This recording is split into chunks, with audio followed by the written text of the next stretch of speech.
New Yorkers voted, and the city's new mayor will be Queens Assemblyman Zohran Mamdani. He campaigned on affordability and on reforms that would affect the way New Yorkers carry out their day to day, from commuting to paying rent to buying their groceries. Mamdani didn't win just any mayorship, though. He'll oversee a city of more than 10 million people and a staff of more than 300,000. And the metropolitan area of New York City has a GDP of over $2.5 trillion.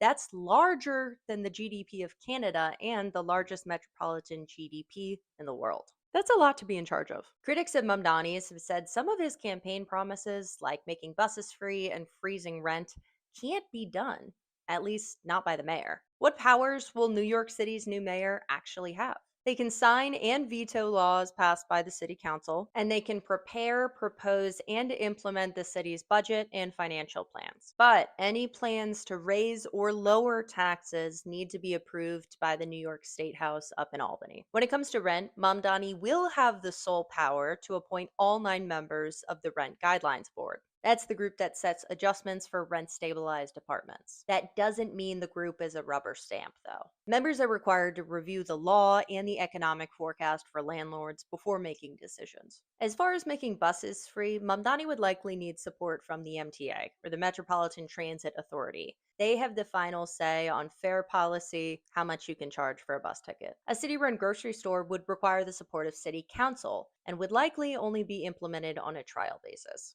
The area where the mayor has the most direct influence, though, is appointments. Mayor Mamdani will have the sole power to appoint and remove commissioners from dozens of agencies, including the NYPD and the FDNY. The mayor also appoints judges for family and criminal courts. Mamdani will have a lot of power to shape New York City's policy as its next mayor, but of course, a lot of his proposals do require cooperation from other government bodies. And that's just checks and balances, baby.